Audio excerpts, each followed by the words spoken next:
your sports network. Yeah, I've been closer to Jesus before, so can you help me out? Oh, can you help me out? Am I on my own? Am I on my own? But can you help me out? Am I on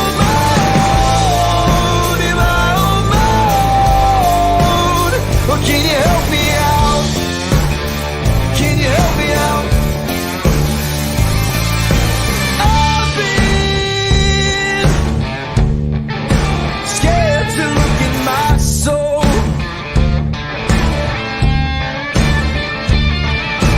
I've been afraid I would follow the road. Yeah, afraid of the things I've been told. Hello, everybody. Welcome inside a Tuesday episode of Ysn's Running Point, brought to you by Greenwood Chevrolet in Austintown. Anthony Hartwig, Ty Bartell. As you can tell, we're going to be kicking off the show with a special guest. We have brand new Big Dog of the Valley winner, Abby Farber from Poland girls basketball. And Abby, I think you're the first Poland girls basketball player to win Baird Brothers Big Dog of the Valley. Thank you so much for having me. You got it. Abby, first and foremost, just talk to me a little bit about what it means to you that the Poland community got out and voted you that many times. I think we had a combined 100,000 votes with all three polls. So, what does it mean to you that the Poland community came through that strong and voted you in this week? It means a lot. The Poland community always supports all of our programs, and it means a lot that they showed out and voted for me a lot. And this is a girls basketball program that you guys have had a lot of success over, not just this season, but the last several seasons. What's it mean to you to be a part of this, to be able to put on that jersey every night, and to be able to represent this school the way you guys are? It's amazing knowing that we have such a great family atmosphere, and we always have the whole community and school behind us each and every night. It's a really good feeling. Coach Blanche has told us plenty of times, too, about how you usually draw one of the toughest offensive players on your opponent, too, as far as the defensive end is concerned. Talk to me about your mentality going into each matchup, too, and how serious you've taken defense in the sport of basketball. I think defense is very important to me because it flows right into our offense. If we play good defense, it gets the offense rolling, and our defensive intensity is what helps us win games. You know, the other thing that Coach always praises about you, Abby, is your work ethic and the ability to just be a motor as far as how hard you work. Where does that drive and that work ethic come from? Have you always kind of had that drive for everything you do, or did you kind of have to, coach yourself to work hard at basketball? Every time I step out on the court, I always want to give 110%, and I just try to do that every single time and get my teammates to do it too, so we all have great work ethic. When did you first find yourself in the sport of basketball and start really having that love and connection with the sport? I played basketball since I was like 4 or 5 years old, and I've always loved it since then. And since I got into high school, we've always had a great family atmosphere in the gym, and I just love the sport. We know that you're a multiple sport athlete as well at Poland. How do you kind of balance all this time management? You have to go to school, you have to do all your schoolwork, you get good grades, you're putting all your effort into every sport you play. How do you balance it all? It's definitely a lot, but it's a lot of fun playing multiple sports for the community and just representing Poland in a good way. I know a lot of athletes too, and their competitive drive, always wanting to challenge themselves. So what are some things on the basketball court that you're trying to challenge yourself to do? Maybe some personal goals or maybe just some team-oriented goals, but what are you guys trying to challenge yourself with? I try to challenge myself each and every night to get better at something, and our whole team does, and we always try to give 110% and put our best foot forward every night. You had last night's game canceled, so your next game, I believe, is Thursday. It's going to be senior night still on Thursday now. What will senior night kind of mean to you? Can you even know what emotions you're going to feel yet when you have to go through senior night and you have to walk down the floor with your parents and get your name recognized and go through all those emotions? Do you even know what to expect yet? It's definitely going to be a lot of emotions. It's going to be sad, but I'm also happy that I got to have great 4 years here at Poland. it's going to be a fun night, and I'm excited for it. Reflecting on those years of Poland, just talk to me a little bit about what this entire community, what this school district, and the Poland Bulldogs overall have meant to you. It definitely means a lot because every time we have a game, we always have the full crowd there supporting us no matter what sport it is, and they're always so supportive, and it really means a lot that we have such a great community backing us up all the time. Let's talk about Coach Blanche, what it's been like to be under him, what he's taught you, not just in basketball, but in life, and how much he's helped you grow as a person and a player. He's a great coach. He always pushes us each and every day to do our best and teaches us life lessons throughout the whole season. And he always pushes us to be great leaders on and off the court. And he really pushes us to do our best each time. Speaking of senior night being just around the corner, it also allows for time to look towards the future. And what are some plans post-high school for Abby Farber? I'm looking at a couple different colleges to play college softball, but I'm not sure where yet, like John Carroll or Mount Union, but I haven't decided where yet. When you look at your career with Poland basketball, what are some of your favorite memories that you've collected over the years? There's been a lot of good memories. Definitely one that sticks out is last year we won the district championship on our home court. And that was really special because we got to win on our home court and cut down the nets on our home court. And this year beating Canfield on our home court was definitely special to me too. All throughout all 4 years, there's been so many great memories. Talking about basketball and everyone that's been there to support you, who are some of the biggest support systems that you'd like to give a shout out to, whether that be teachers or anyone else along the way that was there for you? My biggest supporters are definitely my parents and my brother. They're at every single one of my games supporting me or watching on Ysn if they can't make it. And it's honestly so great to have such a good family as a great support system. We know today's a snow day. I know you still got practice, but what's some of your favorite snow day activities when you have the day off? Just hang out, play in the snow with my friends, and just relax, have a day off. And we know how important team chemistry is to you guys. What are some of your favorite team chemistry, team bonding activities that you guys do outside of practice and obviously the games? As a team, we always go out to dinner after our games or after practice. We hang out, we have sleepovers, have game nights. We're all just a family. We all love each other. Coach Martin, Coach Blanche, Coach Diamond. It's a great group, and we treat each other like family. It's like having a second family. Talking about your role as one of the senior leaders for this team this year, just talk to me about how you've taken that leadership role and what you've learned about yourself being put in this kind of leadership role this season. It's definitely a big responsibility. We have to be leaders on and off the court. Every practice, I have to push the whole team to do their best, including myself. And I like being a leader to push the girls to do their best. And I think we've done a really good job being leaders on and off the court this year. Abby, before we let you go, I've heard through the grapevine of players throughout the years that the post-game meet is always going to be handles. You know, everyone loves the handles ice cream. It's right down the street from Poland. What's your go-to handles order? Putting you on the spot. My go-to order is probably cotton candy. Oh, yes. Gotta love it. All that sweetness. It's great. Abby, thank you so much for joining us today. Great to hear from you. Congratulations on winning Baird Brothers Big Dog of the Valley, and we look forward to your continued success. Thank you so much for having me. Thank you. I mean, cotton candy is the GOAT there. I mean, that's my go-to. Like, I don't even like cotton candy flavored things, but I like cotton candy ice cream at handles. Yep. As soon as she said that, I was like, this interview just wrapped up very perfectly. I mean, she knows. She knows. I mean, anyone that goes to handles knows. Like, cotton candy's a GOAT there. But no, I mean, great interview too with Abby Farber, and I mean, just another one of those leaders. As Poland has so many of them too, they do such a great job.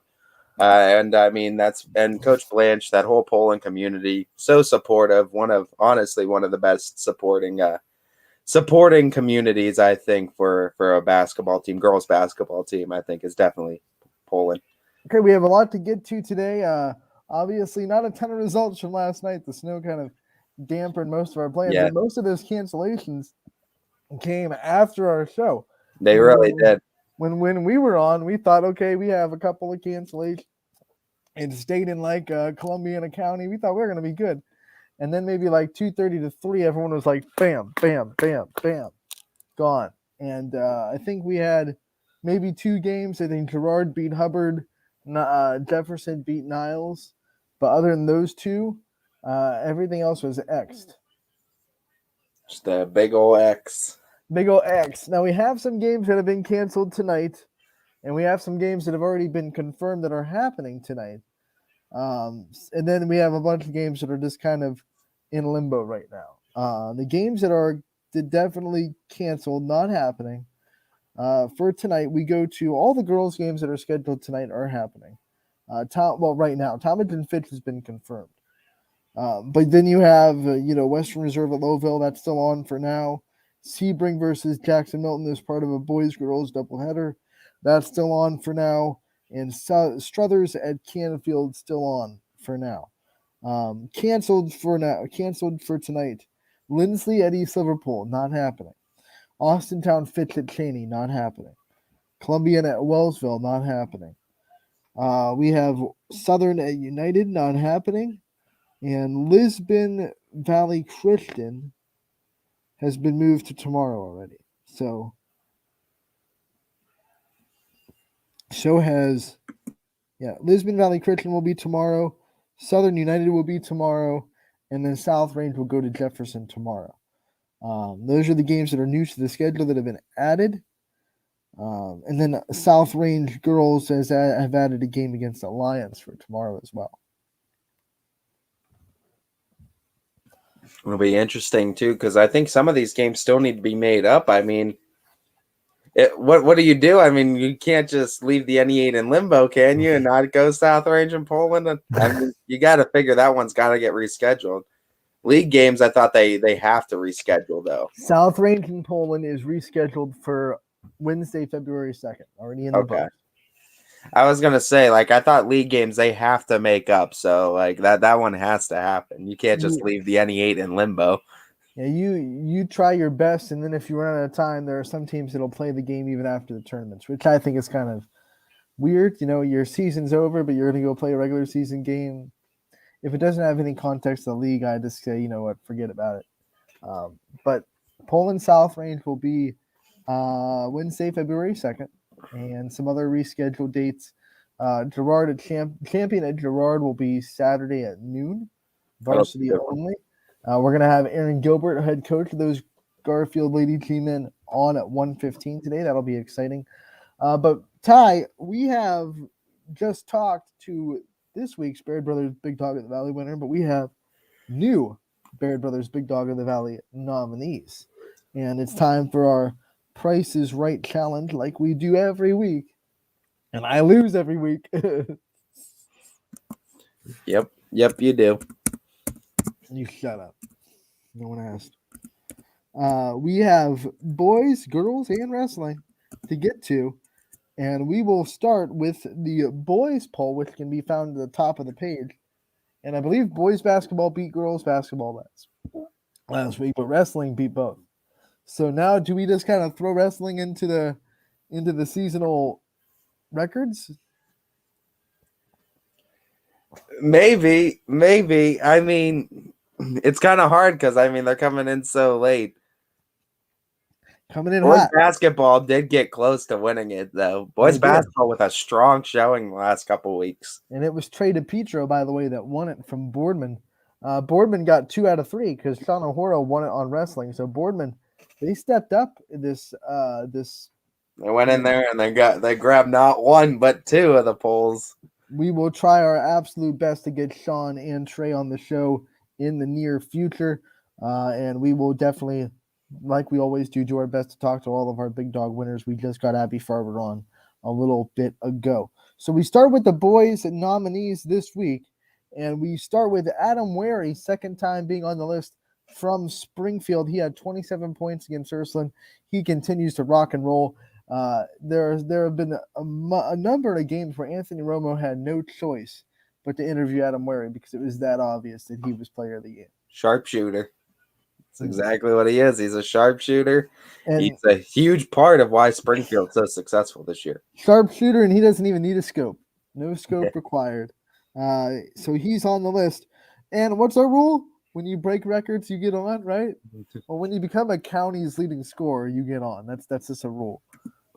Johnny Buckets, Jonathan Berdovich, he's on the list. Heartland Christian, I believe it's his third time being nominated, so he is trying very, very hard to get Baird Brothers Big Dog out of the Valley. His community has to get out and vote for him. Yeah, I mean, he keeps putting up these great performances and accomplishing and having these great accolades added to his belt. I mean, sooner or later, they're going to have to come through and vote for him because he keeps on giving them chances too, getting on the list 3 times already. Poland, they have a chance to go 2 for 2 because Christian Colosimo gets on the list on the boys' side this week. Yeah, I mean, Christian's been having a great week as of late, too, and the Poland Bulldogs defense is looking great, too, and he's a huge part of that reason why, too, as Poland, another great defensive team, no shocker there for the Bulldogs, part of why they're so successful is because of Colosimo. Christian might be the best big man shooter I've ever seen in the Valley. I mean, he's up there, yeah. Him and Anthony Lucente, I was gonna say, are two of the really, really good big man shooters that can handle the ball pretty well as well. I mean, he doesn't have the body structure that makes you think he'd be a threat from the perimeter, but man, he's got a nice stroke. It's good. It's clean. Makes you respect him, man. You have to respect him from the distance. It's deadly for sure. We move on the list, and it is Kevin Moore, who, by the way, had a pretty good game over the weekend against Cheney. He gets on the list. Second Moore to get on the list, and it's his second time. So Kevin Moore's been on twice. Kayvon Moore once. They're all killing it. And yeah. I mean, Kevin Moore, too. I mean, when you lead your team back down 11 from the third quarter in a 22-6 spurt, and you're a majority of those points, especially hitting some big shots from way downtown. I mean, he put up a superstar performance against one of the area's best teams. That was a great game, and the Stars came out to play down the stretch, and Kevin Moore certainly shined pretty bright in that one. Skye Papas from Beaver Local might be on the all-name team, I'll tell you that much. I love it. When your name is Skye and you're a basketball player, sky's the limit. The headlines write itself. Skye Papas from Beaver Local, he's a fantastic player. Big in their win over Wellsville on Saturday. That got him on the list. I believe he had 19 points in that win. And another guy you got to interview over the weekend, Gabe Platt from Western Reserve. He gets nominated. He gets on the list. Yeah, 19 points for him, too, in that last game against Waterloo that I got to see him in. He's got a great stroke from distance. He's a great player overall, great leader for that team, and great nod to get him on the Baird Brothers Big Dog list. All right, so as of now, the boys' total is at 65. You know, this poll just went up. The social media post literally just went up. So we'll take that into account when we do our deciding. But it's low right now. We'll see where the girls are at. And we start the girls' nominees with Sophie Gregory of West Branch. Didn't get the win on Saturday, but man, that girl put the team on her back and was one of the single-handed reasons why they got back in that game after being down by 10 at halftime. When you score, 21? Yeah. Against Salem's defense, like that's impressive, too. Most teams can't score 30, and for you to score 21 against Salem's defense, that's pretty impressive, too. And like EB said on Power Hour yesterday, she just balled out. It's not like they wanted her to score that many. She's just scored that many. No, and I think what DJ was going for with that strategy is kind of like the old Dacian Harris strategy, where it's like, well, when Dacian Harris is on, you really can't stop her. So you just have to try to make sure her supporting effort doesn't go hard. I think that's what Salem's game plan was. Like, yeah, we want to stop Sophie Gregory, but if she goes off, we can't. You can. There's nothing you can do about that. So let's just make sure no one else goes off too, and she doesn't get a lot of support. We'll go from that one to Brookfield. It's Sophie Hook. Get the hook. Hook, line, and sinker, man, of Brookfield. I love it. And I mean, when you upset number 1 Liberty too, and you're a huge reason why, and you're one of your team's leaders, that's going to go a long way too. Sophie Hook getting a nod, I think, for her second time this year. Second time Hook gets on the list. We go down to the next one. Lucia Wofford had a really good game on Saturday against Mineral Ridge, or maybe Thursday. Last time they played, McDonald, Lucia Wofford had a really good day. One of the senior leaders of McDonald, she gets on the list. McDonald, they beat Western Reserve over the weekend. That's who they beat. They beat Western Reserve over the weekend. And it sets up a really interesting matchup the next time they play Waterloo. Because remember, the Vikings took them to the barn shed the last time they played. It's really interesting because McDonald's also beaten Jackson Milton, if I'm not mistaken. So they have a win over Jackson Milton and Western Reserve. But Waterloo in that game, you're right, took them to the barn shed, made them look like an incomplete team that night. I mean, both teams are so different now. I think this matchup's going to be a little bit closer the second time. It was something like 59-13. I mean, that defense of Waterloo just shut them down.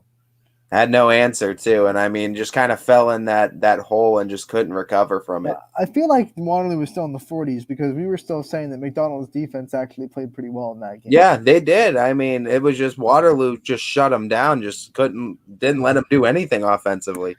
We move on to Elena Smith from Ursuline getting the first nod of the year, but she is averaging 17 points per game this year. So I know Ursuline is kind of struggling right now as a program, but she is not. She gets on the nod, and when you're averaging over 15 a game, you're going to get on the list at least once. By next year, Ursuline, everyone's going to be talking about that girls program because they have a lot of good young talent there. That is only going to get better as the years go on, and she's going to be one of those that you're going to look forward to. I mean, Ursuline always has great athletes go through their program too, and this is another case of that.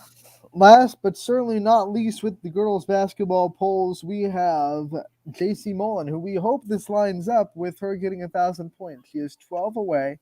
Their game last night got canceled, but 12 points with JC Mullen, you got to think that's one game.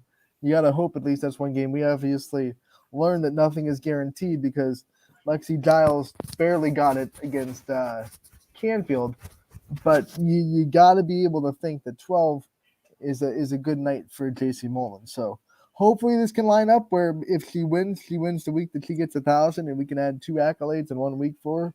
But we'll see. Yeah, that would be really cool for her too. And I mean, JC Mullen doing great things over there with Springfield, and another great performance just a few nights ago. Worth more than a penny, JC. We'll go. The girls poll right now is at 58. So once again, it's early. Polls just went up. The social media post just went up. And let's look at the wrestlers' nominees as we go into the final poll. And we start with Stephen Mara of West Branch. He was nominated, I think, like 10 minutes after the first wrestling polls went up. People were messaging us, Stephen Mara is going to be on next week. Well, we hear you. We hear you, YSN Nation. He's on this week. So we hope that he gets a lot of votes. Yeah, and I mean, he's on, and that's another name we know from that West Branch community, so not surprising. He's already won in football. Yeah. Let's get him to add another one to his list. Two for two in sports. That's pretty cool. We have Blake Schaefer from Louisville. He got the MVP in that Hefner tournament down at Fitch this weekend. He was the MVP, I believe, in the 130 range, 130, 135, something like that. I'll have to ask Gary. He's the expert. Yeah, I can't wait to talk to Gary about all these candidates too, to get some more inside knowledge. But I mean, I always know Louisville has a great wrestling program, so I'm not surprised at all too. And when you win MVP at the Hefner, I know that's a big tournament as well. So I mean, that's a big enough accolade, I think, to get on the list. Louisville won South Range 2 in that tournament, so that tells you how good those two programs are. Next on the list, we have Nico Paulus, the Canfield Cardinal. He gets on the list. We had Canfield's coach on yesterday. Yeah, I mean, that's really cool to have another Canfield program on there too. Canfield's one of those up and coming wrestling programs too, and we got to talk with, you said, head coach from Canfield's wrestling program. Go check that one out. As that was a good interview too. I'm glad to start getting wrestling guys on, wrestling coaches on rather. Next, but we know this name very well from the football field because he's a devastating lineman. It is Nick Bowser from Hubbard. What a great name too to be for any kind of wrestler, because I mean, you got to go up against Bowser. Like that's cool enough in itself too. And I mean, I'm glad that he's a great enough wrestler to get on this list too, because I mean, he certainly's got a name for it. Is Bowser supposed to be a dragon in Mario? Yeah, I He think so. because he doesn't have wings. It always confused me. Yeah. He's got like a turtle He's a shell. ground dragon. He's he's got like a big Koopa Troopa. He's got like a turtle shell with spikes, but he's a dragon. Who knows? Whatever he is, that's exactly what Nick Bowser is from Hubbard. We'll get him a Bowser suit next time he can come out wrestling in that. Next, we have Dakota Mccracken from United, the first female wrestler in United's program history to win a tournament. I mean that in itself is cool enough to get you on a list too. When you become a first or break a record, what's the rule? Yeah. And I mean, great for her too to win a tournament and get herself on the list too. And I mean, that'd be something too if United pulls through for that too, to have Dakota Mccracken as a big dog winner. Last but certainly not least, we have Jake Starkey from South Range. He gets on the list for wrestlers and South Range's program. I mean, Gary can't speak highly enough about it, and obviously we know how good they've been for the last several years. You being a part of there, Anthony, too. You know a little bit more in depth than I do with South Range, though. But I've always heard good things about the program too, so I'm not surprised that someone from South Range makes an appearance on this list. I think it's a sneaky reason why their football program has been consistent through not just a 4-year, span where they have a good class. They have a good wrestling program that builds strength and conditioning in the off season. And the line, which is the most important part in football, I think greatly benefits from their wrestling program. I mean, that's a very great possibility too, and I know that's what a lot of people say. If you play football in the fall, go to wrestling and participate in wrestling in the winter. So I'm not surprised by that at all. Let's see where the wrestling poll is at, as we have 178. This wrestling might be world beaters. They're coming in hot. They're trying to win out, take it by storm. Like it's been girls basketball show all season long, and here comes wrestling. Like no way. So Ty, I guess we'll go with a right now up to date total for these votes. And it's going to be, now my, it says failed to connect to server, so that's not good. Well, try again. Try again if you don't succeed. Nope. It's not doing it for me. Hold on. I got 84 for the boys. All right, I'll do the math. You do it. All right, what do we got? 84 for the boys. 84. 77 for the girls. 77. And 185 for wrestling. All right, so right now the total as we speak, 346. It is my pick because you've won 7 weeks in a row. Winning everything, up by 9 in the actual picks, doing great. Even though one of the wins was literally by 39 votes. Just keep on winning this winter. 5 minutes. 5 minutes of votes would have been fine. All right, Ty. I'm going to go 1,500 by the end of the show. If it's on social media, I got to go with what, in 200 range? I forgot that the social media polls went up. No,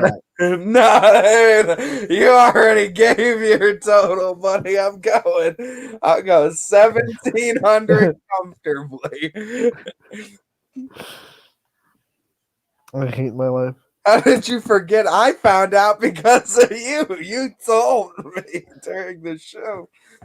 I was like, my brain was like, those numbers are so low. I bet the social media graphics aren't out yet. You're the one who told me they were out. That's why it was like, I'll comfortably go 1,700. My word. All right, so you got 17. And how did I miss that? Wait a minute. I think I skipped a nominee on the girls. And now I'm just having a really bad day. Let's go back. Kylie Wilson? That's right. I was like, wait a minute, Kylie Wilson's on this list. Kylie Wilson, what can you say? I mean, she's one of those leaders on Jackson Milton's squad. I mean, she's one of those primary scorers. She's a deep range threat. Every time she steps out on the court, I mean, you got to respect her from all areas. She's just a very versatile scorer too, and I mean, a huge part of why Jackson Milton's been very successful this season. I think when there are all different categories of players in the area, and some players are the best at doing this, some players are the best at doing this. I think Kylie Wilson might be the best player in the area, girls basketball wise, of getting open off the ball this year. Being able to work herself open off the ball, be ready to shoot off the pass, and then lock it up. They do a wonderful job with ball movement, getting her, obviously Chelsea Williams usually runs point. So getting her some space off the ball might be one of the best at working herself open off the ball. Yeah, I mean, that's huge too for any type of shooter and that's great for point guards too, because there's always someone working to get open too, especially when they don't have the ball, and that's huge. I mean, you always are looking for her then. She's on the tall side and she's long. She's at a long wingspan, which makes her twice as hard to guard. Quick release, so you can't really get up and block her. She doesn't get blocked that much. And she's working on her ability to drive as well. So you can't just come up and say we're going to take away her shot. She can go right by you. Yeah, I mean, a very impressive scorer. I've gotten to see her a few times this year, and I think she'll have a few things to say before the end of the season. Me, being a broadcaster with poor vision, really appreciates the bright pink shoes. Let me tell you that. Because when you can dissimulate yourself from a crowd real quick, and Anthony can see you a lot quicker, that always makes you one of my favorites. Anthony appreciates the shoes. I appreciate if I could have every player be a different bright color shoe, and then I could just be like, that person's in blue, that person's in yellow, that person's in pink, that person's in orange, I would be golden. Forget about having to see numbers when you're wearing blue on black or something crazy like red on black. No. It's all about the shoe choice for Anthony. Perfect world, right, Ty? Perfect world. We're going to take our first break of the day. We'll be back with more Running Point on ysnlive.com, brought to you by Greenwood Chevrolet in Austintown. New things happen all day. Some are good, some not so good. In today's complicated world, while you're busy working, playing, and living life, we're busy helping you make sense of the day's news. And there's only one place where it comes together with clarity, context, and accountability. It's 21 News at 6 with me, Madison Tromler, and Derek Steyer. 21 News at 6. It's what the day's news really means to you. Welcome home to a home made homier with Baird Brothers Fine Hardwoods. Inspiration starts at BairdBrothers.com and is turned into reality when high-quality hardwoods are delivered right to your home. Baird Brothers has the latest design trends, shiplap and skinny lap interior siding, antique oak rustic flooring, and, well, you'll find them all at BairdBrothers.com. Ordered easily, delivered conveniently, enjoyed comfortably. BairdBrothers.com. At Greenwood Chevrolet, shop with confidence knowing we're ready to go the extra mile for you. With the largest selection of used vehicles in the Valley, backed by the Greenwood Advantage Warranty. Every one of our vehicles has undergone our own 126-point inspection, so it passes the most important inspection, yours. No other dealership has the extra inventory, gives you extra for your trade, and goes the extra mile for you. Only at Greenwood Chevrolet. WRS Wealth Advisors, the area's premier wealth and retirement specialists. Located on South Avenue in Boardman. Quality, customer service, and integrity. Those are the four words that have driven our success since 1957 at Joe Dickey Electric. Joe Dickey Electric is one Mahoning Valley landmark business that stays current with the requirements of our customers. Family owned and managed, we are an electrical contractor and energy solutions provider. Every member of our team adds to his or her skill set through ongoing training. Residential, commercial, industrial, automotive, and more. We keep ahead of the needs of our customers with a fleet of more than 50 vehicles and 24/7 emergency service, so you're never left in the dark. Sorry about that. Welcome back to Running Point on ysnlive.com. Anthony Hartwig, Ty Bartell, brought to you by Greenwood Chevrolet. One of the things about working from home, and I'm sure Ty can understand because he's got animals too, sometimes they want to get on the show with you. And I had a cat on my lap, and when they get on, they latch on their claws. And I had to slowly pull the cat off my lap. And I was like, don't you dare claw me right now. I'm not in the mood for it. So, hey, working from home can be fun. Oh, yeah, definitely. We have Aaron Gilbert coming on at 1:15 to talk a little bit about Garfield's girls basketball program and their resurgence. Really interested to see how much of a difference he's seen from that loss to Fort Fry. I know we always say it, but that's just our opinion. So from a coach's perspective, how much of a growth he's seen from that loss would be really interesting to see. Yeah, I mean, that was a very telling game for Garfield to show measuring stick wise where they are with some stiff competition. And I mean, they were right there against Fort Fry too. So I mean, that shows that Garfield can really compete with those better schools too, because Fort Fry is no joke either. So I mean, I think it's going to be real fun and interesting to talk to Coach Gilbert about the team after that game. All right, so we go on. Let's start to preview some of tonight's games before we get to Coach Gilbert in a little bit. Let's work on we're not going to do our picks yet, but we'll go to the Twitter polls and see where they stand right now. If you want to pick along with us, head over to Twitter. The handle is at Running Point YSN, and then you can go from there, and the thread is there. We're looking at it right now. The Talmadge-Fitch game, which is what leads off the thread. Talmadge has 67% of the fan vote. I'm not too surprised because I mean the program is a very good program too. I mean, don't let the record deceive you. I mean, they've played some great competition. Look, this is something we talked about yesterday when we were picking it, and we'll just have a second chance to pick it again. But Talmadge is 2-12, but you look at the teams they've played, and it's like, well, and they've only lost by 4 sometimes, 5. 3. I think this is going to be a lot more competitive than the record would say. Oh, I wouldn't be surprised if it is either. But yeah, this is going to be an interesting matchup too, as Fitch girls going for win number 10 on the season. I mean, this is a Talmadge team that only lost to Louisville by 5. It's a very good Louisville team as well. That's the Louisville team that's number 3 on our power rankings as we speak. Number 2, I think. Number 2, I forgot. Number 2. Yeah. Sorry. Howland is number 3. Nope, West Branch is number 3. I'm going by my poll. Yeah, you're going with what your pick was. Who knew? We go from there. Western Reserve Louisville girls. It's going to be a boys-girls doubleheader. Right now, Reserve owning that fan vote. And when you look at that game, Ty, I think Louisville is one of those teams that's sneaky. On the girls' side, yeah. I mean, they have good perimeter shooting usually. Mm-hmm. And, I mean, if they're hot from the arc any given night, they can upset anybody. So, I mean, Coach Medelski, he just does a great job down there, and this should be a fun matchup. I think this is, though, a matchup where Western Reserve is coming off of a loss, and it might be the worst timing ever for Louisville. Yeah, I mean, Western Reserve after the last couple, too.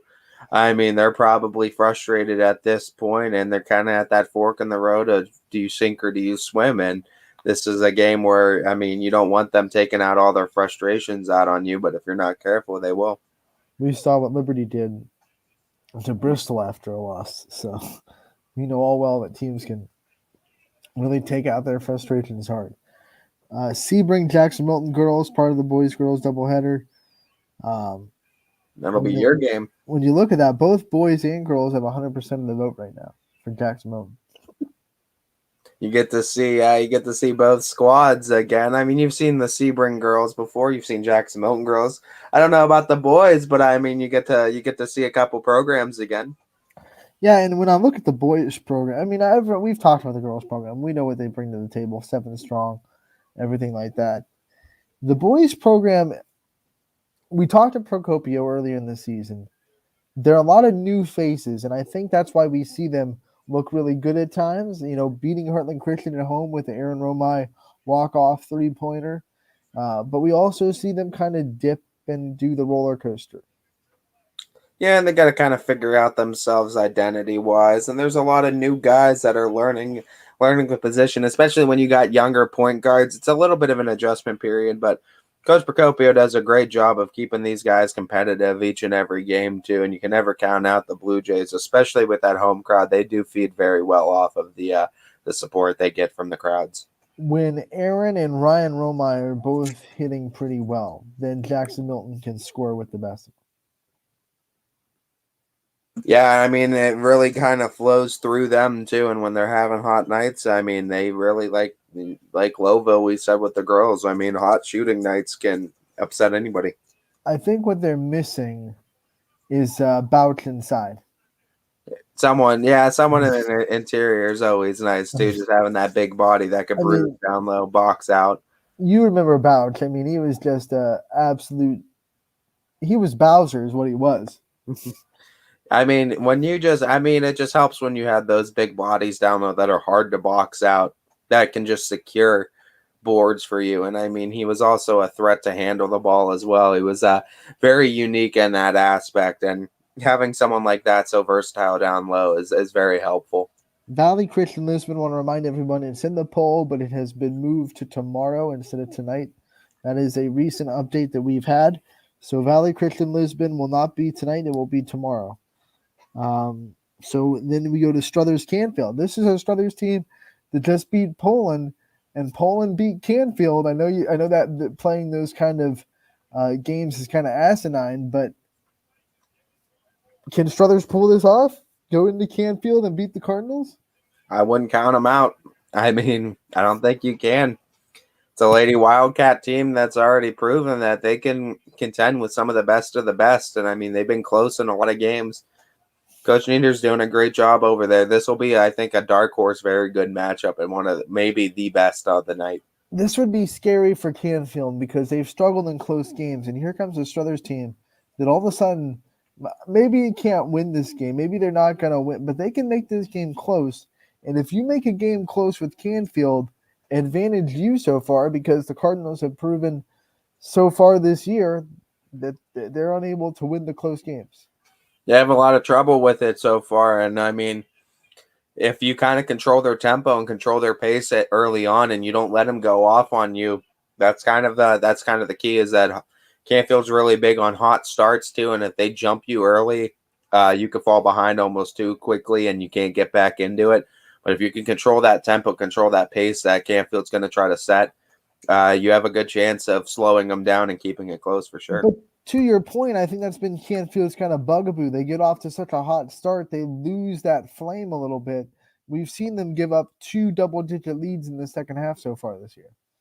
Yeah, I mean, and that's a beautiful thing though with the league is that no lead is really safe this year, and that's kind of just really fun and exciting that each and every night it seems like any team is in it, no matter what the lead is. That these teams are just so good and so even around the area.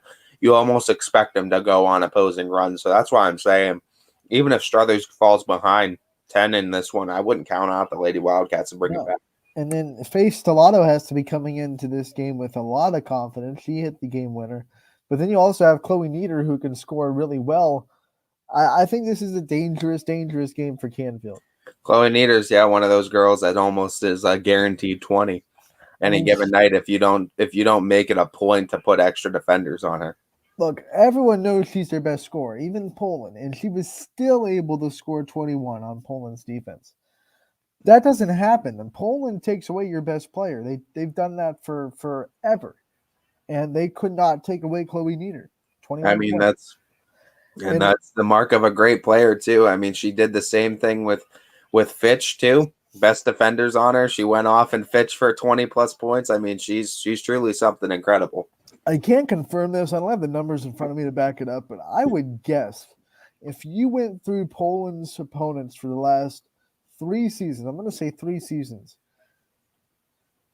Chloe Nieder scoring 21 might be the most that a leading scorer has scored against Poland's defense since like Daisnet Harrison 4 years ago in high school. This is her 3rd year in college. So I feel like in the last 3 years, minus Station and Harris 4 years ago, Poland has always held the leading score at least under 20. And I don't think Izzy Lamparty ever got over 20 against Poland. I could be wrong. I know she had a couple of games there where she had pretty quality games, like 15, 18, 19. But I don't think she ever got above 20. I could be wrong, but Poland really does a good job holding the other team's leading scorer below their season average. Thing with Chloe Nieder, that's so she's quick. She's able to get a quick release off from distance, and she has that shot falling. It makes her that much more dangerous because she could also drive, and she pops off on the shoulders really well too in the mid-range game. So I mean, she's just a threat everywhere. And I mean, you got to be a complete defender, but we know and you know as well as the next guy, defense is the name of the game. Defense wins championship, but better offense beats great defense every time. And sometimes points are just going to be scored. I think I was going to bring this up yesterday when we were talking about the Salem West Branch game on the Power Hour, but didn't get the opportunity. I'll bring it up now. And I love that Tony Romo said this, and I think I'm going to use it because sometimes a defense or a team can come in with a really good game plan, a really good scheme, and execute it pretty well. But what he said on Sunday during the football game, and I think he's right across sports, sometimes players are better than schemes. It's that simple. Sometimes your offensive night or whatever kind of day you're having offensively can be better than a really good scheme that a defense has. And for Chloe Nieder on Thursday, it was just simply, I tonight am better than the scheme that Poland put in front of me to win. It doesn't mean it was a bad scheme or a poorly executed scheme, because sometimes players are just better than the scheme you put in. And I think Salem was that too. I think Coach Gregory was better than the scheme Salem put in. Salem did enough elsewhere to win. And the defense wasn't the problem.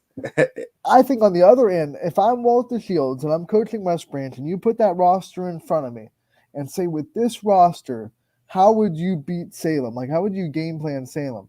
I would do exactly what he did. I would bottle up the inside. I would take away their drives and make them shoot low percentage shots from the perimeter, because my height, they're not going to drive in on me. I'm going to use my height as an advantage, try to funnel them inside. And if they hit threes, they hit threes. Well, Salem hit 10 of them. You don't expect that. You look at Salem's numbers. It was a little bit outside of their scouting report.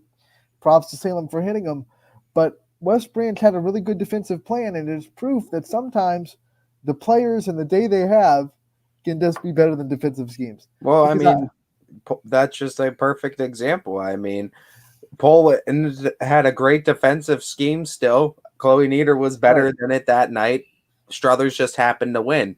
In the other case where Sophie Gregory was better than the Salem scheme put together, I mean, but Salem was good on defense elsewhere. They were able to pull off the win that night. I mean, Sophie was better than the scheme, but not good enough to get the team win. Players can be better than the scheme, but that still doesn't always mean team success. Right. Walter Shields probably looks at that post-game film and says, we did everything right because outside of three-pointers, we gave up 14 points, right? 14 points.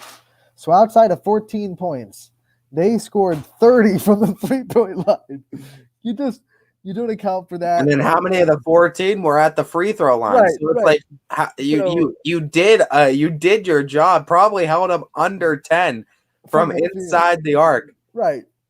It's just one of those days that you just have to go, great shooting, nothing we can really do. I felt like they closed down on shooters pretty well. Salem was just feeling it, right? I mean, it was just one of those days where every shot seemed to fall for Salem, especially in that first half. They were just up this up, boom, boom, boom. It was unreal. And I mean, that's just props to the Lady Quakers this season, just looking really good, and that's a strong win for them. Tip of the hat for sure. I mean, that's clutch. I know we talk about Jenna McClutch, and the foul shots she makes, but that's team clutchness there. When you need this win. If they lose that game, the EBC is gone. They can't win the EBC anymore. I mean, they could, but it would be really, really hard. Marlington would have to lose twice somewhere, and then West Branch would have to lose one more time as well. somewhere in the EBC outside of themselves. And especially since now Salem is done playing those two teams. So they needed that game bad if they wanted a chance to share the EBC. Well, now they have their chance. And they did it with the 3-pointers. Yeah, and I mean that's the biggest thing too. It's going to be an interesting playoff. But here's the crazy thing. Now Salem has to root for West Branch to beat Marlington. And if that happens, it's a 3-way tie. And they've all beaten each other. I don't know how the EBC would work that out if that happened. Salem beat West Branch twice. West Branch would beat Marlington twice. Marlington would beat Salem twice. I don't know if you literally just share it between the three, or if there's another tiebreaker in there for a 3. They're all each other's kryptonite this season. That's like, or only their losses have come from. It's from like a few teams, like teams in the EBC.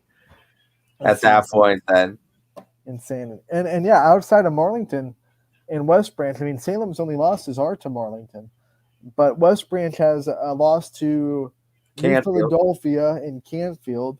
Marlington has a loss to Louisville.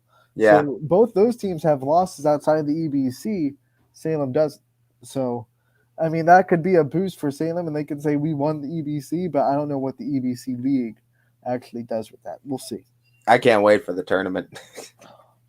Tournament district assignments are here, so we know where we know what each division's district, like we know the teams that are going to be in the district, not necessarily like where they're going to be seated or what brackets they're going to be in, but a little bit later, maybe after Coach Gilbert, we'll just go through what team is in each district for our area, D1 through D4, so you know at least some of the out-of-town schools that you might be hearing from, and you can also know exactly where your team lands if you don't know what division they're in or what district they're in or what teams they might have to play.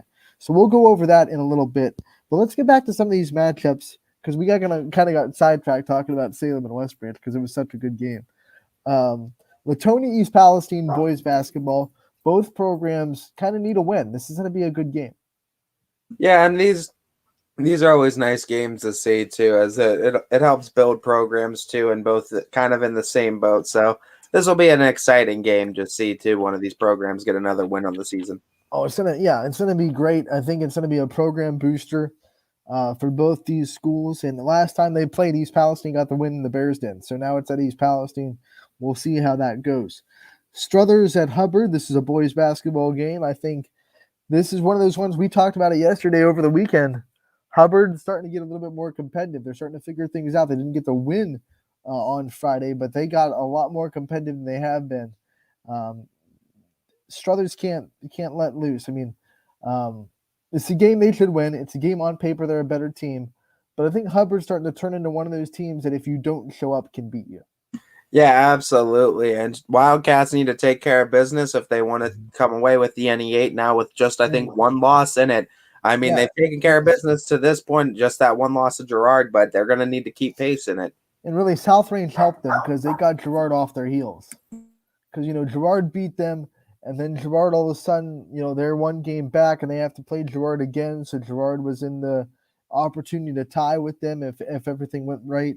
But South Range beat Girard. So now South Range helped out Struthers. Girard's off their back, and now they can kind of just go take care of business again. Yeah, as long as they take care of business, they should come away with another NE8 title to their name. Now, Poland's right there, too. I believe just one loss to Struthers in the league, if I'm not mistaken. I could double-check it, but I'm pretty sure Poland hasn't lost to anyone in the NE8 outside of Struthers. And they play Niles tonight at Niles. Yeah, and that should be a good matchup, too, as Niles is a solid squad.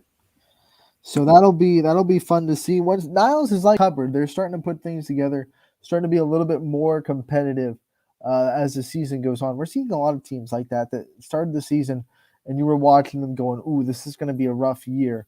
And as the weeks have gone on, they start to put things together, which all the coaches told us probably is going to happen in January when teams start to gel is January. So we're seeing some of the proof in some of these teams. Yeah, and I mean, a lot of these teams are starting to turn the corner, and that's the biggest thing we're seeing from them. LeBray is going to travel to Newton Falls in the MVAC grade tier tonight, and LeBray kind of rolling right now on defense and offense. They kind of winning in both ways. We've seen them kind of explode on offense and win that way. But Friday, they won 47-40 against Garfield. They can win defensive battles too. Yeah, and I mean, there's a lot of great matchups too down the stretch. That's kind of. I don't want to interrupt your thought, but that's kind of impressive. We don't see a lot of teams that can win both ways this year. We haven't seen a lot of teams that have won offensive shootouts that both teams are scoring a lot and can also win the games that are under 50 if they have to. That's impressive. Yeah, there's a lot of big games this week too, just conference games where it's going to come down to that game probably for a lot of these conferences, boys and girls. I checked too because I wanted to double check, and you're right. Poland has just the one loss in the NE8, and Friday is a matchup at home against Struthers. So NE8 could literally come down. I mean, and it's Struthers Poland too, so that old rivalry as well. So having those two teams on Poland's court for possibly the NE8 championship, the NE8 conference title on the line. That's incredible. Can the boys redeem the girls in Bulldog Country? They could too. That'd be the biggest redeemer, wouldn't it? That'd be the biggest redeemer. That's going to be a great game. That just adds extra excitement to the week. The sides are flipped, now it's Poland chasing Struthers a little bit.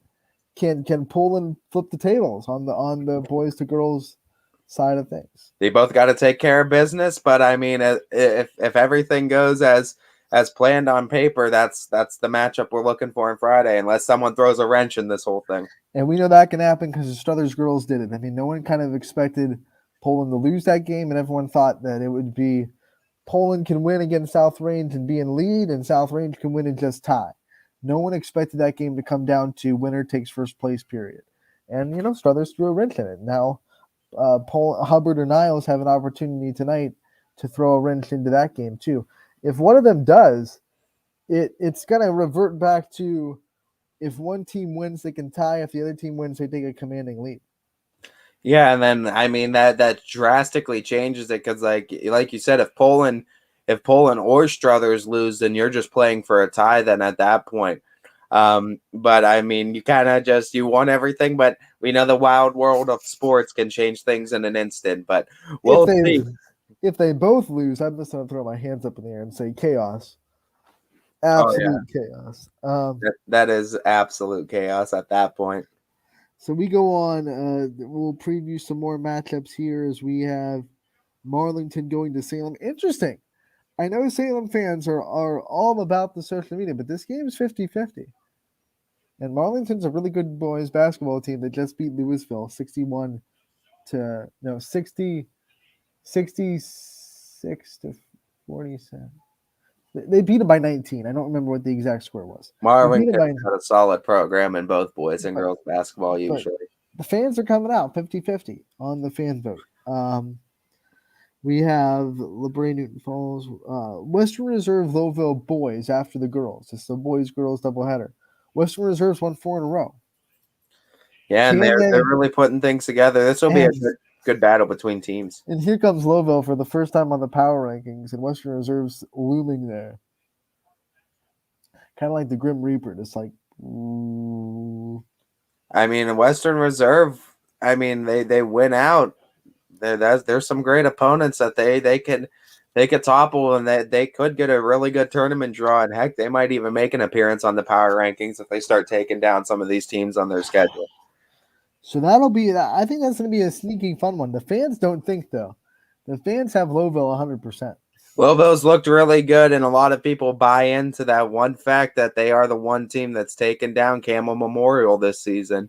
So, I mean, you can never count out this Rockets team. They got a really solid squad, too. They rebound the ball phenomenally. In the gray tier, we have Crestview versus Champion. That'll be a fun matchup, too. Then we have Liberty versus Brookfield boys basketball. Liberty wants to keep pace in that league. Their only loss so far to the season have been out of conference. I believe they're undefeated in the MVAC gray tier, if I'm not mistaken. I think their only losses so far are to Struthers and Warren Harding. They might have one more in there. Did they not lose to Camel? I thought. Oh yeah, they lost to Camel by 2. You're right. So they have one loss in the. That's their one loss in the gray side. So they want to keep pace because that second matchup is looming, and they know they're competitive with Camel. So Liberty's going to go to Brookfield tonight. Hopefully they can talk about redeeming the girls program. They want to do that tonight as well because that was a place of horrors for the girls team. Yeah, absolutely. Mineral Ridge will be traveling to Springfield boys basketball. Springfield's got to be careful because Mineral Ridge just did what they did to McDonald. So they're feeling high on themselves. So you got to be careful if you're Springfield. Yeah, I mean, Springfield got to go in there and take care of business to come away with the victory.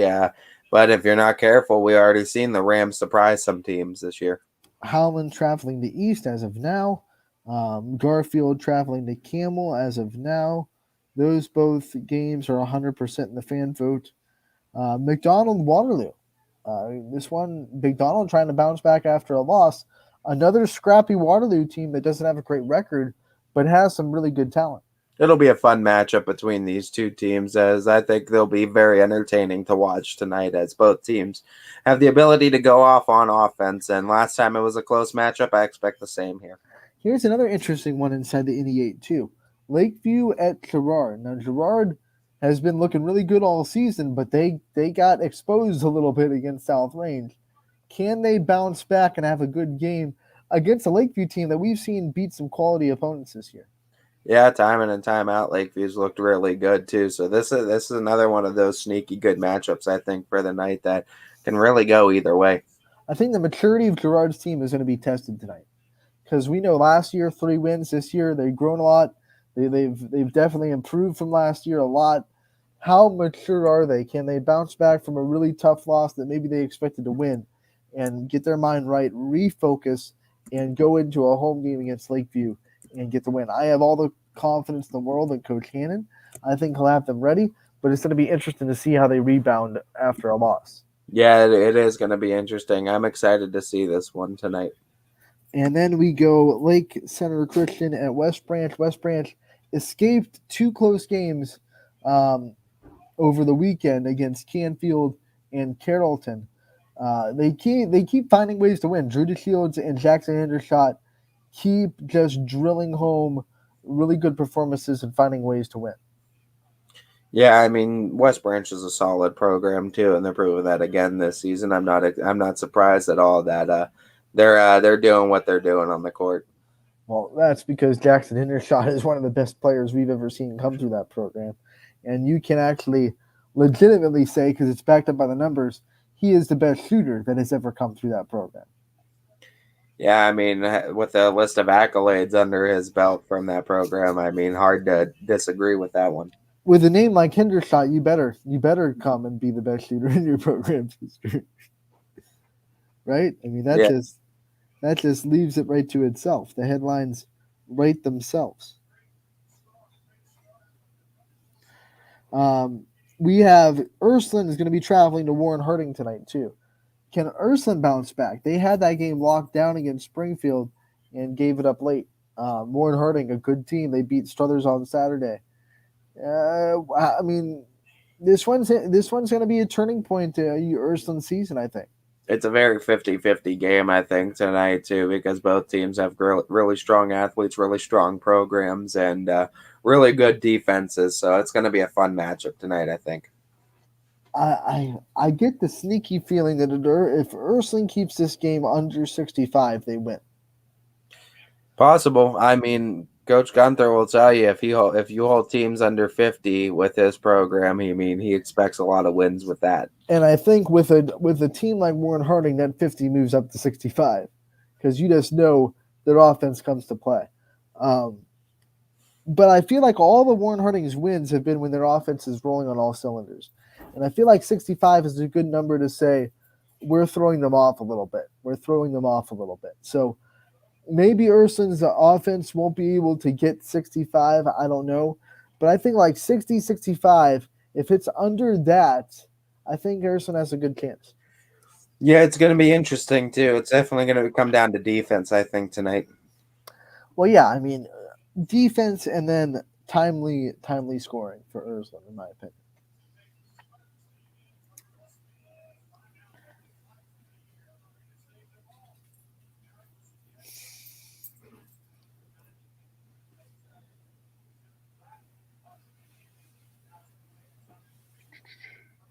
Oh, we have Mooney.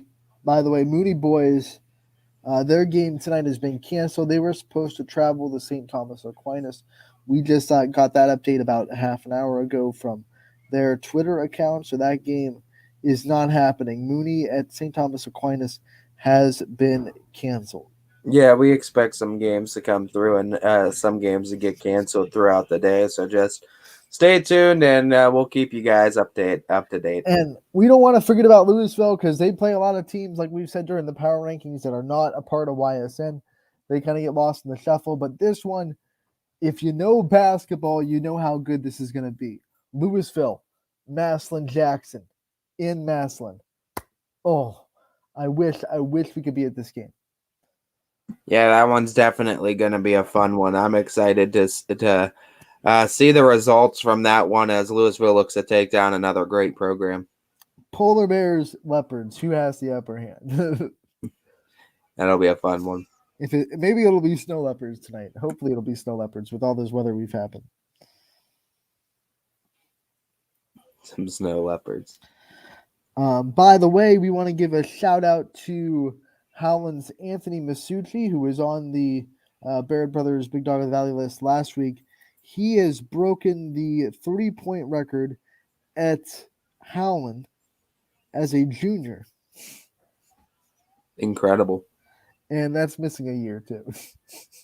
So, just absolutely tearing it up. He has 90. Well, the record was 90 3-pointers made. He hit his 91st against Canfield. And, I mean, what can we is there enough to say about Anthony Masoudi? Have we said too much? Is there too much? He's definitely one of the premier athletes of the season this year. The sad thing that comes to mind is the what if factor. You know, what if he had his sophomore season? Have records that are just destroyed. I mean, those records might never be broken again. I mean, honestly. And, you know, here's the other great thing. He broke his brother's record. So he's been doing it all. Michael Masoudi held the record at 90, and now Anthony Masoudi has the record now at 91 and counting, obviously, because he's still got this year and next to keep that. It's not looking good for you, Ant. We're already over 1,500 in the voting. Well, what? We're already over 1,500 in the big dog voting, and so not looking great for you. I forgot that the social media post went up. I gave that to you. That's a gimme. Whatever.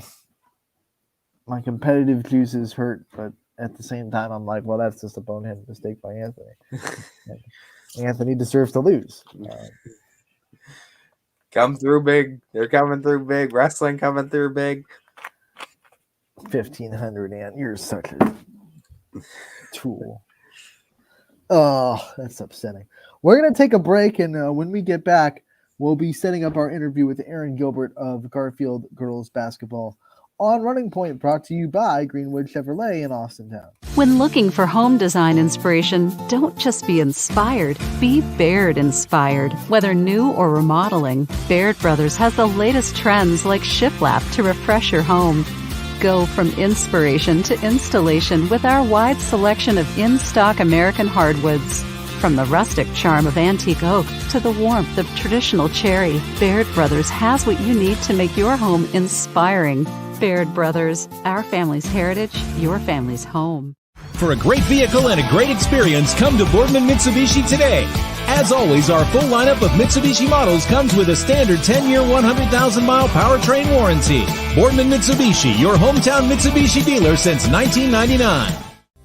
Coca's Pizza, always supporting our community and our local athletes. Stop in on game day or score big and have it delivered right to your door. Check out our daily specials at cocaspizza.com. That's Coca's Pizza, we serve it hot. At Hubbard Chevrolet, Hubbard can help you get the financing you need regardless of your situation.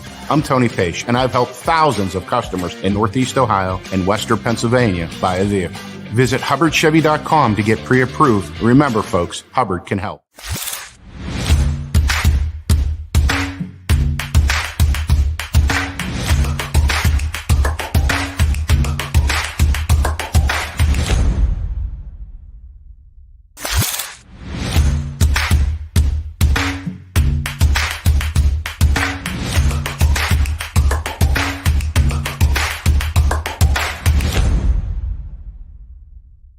You're not waiting to see what the world has in store for you.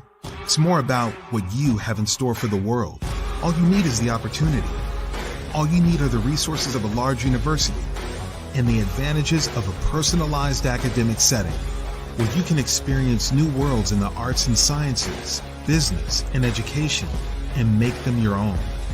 We are where you shape your future. We are Youngstown State University and proud. Every customer has a story, and at Greenwood Chevrolet, we are committed to making sure it ends with you in the right vehicle. I get to be part of somebody's adventure, whether it's buying a car for the first time, helping them get approved, or finding the perfect car for their budget. I'm proud that people trust me with their finances. They trust me to take care of them, and they trust me with their story. I'm Tracy, and I'm ready to go the extra mile for you, only at Greenwood Chevrolet.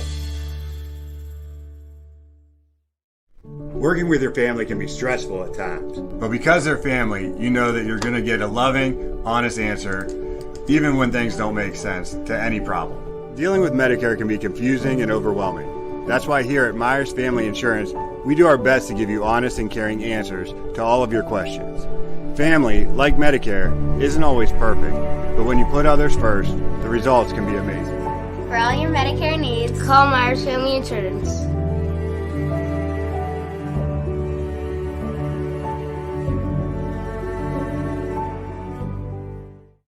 Storm season. I think we're under the gun for some heavy storms over the next couple of hours. And Storm Tracker 21 is ready. This is probably the one we're keeping a closer eye on. On air.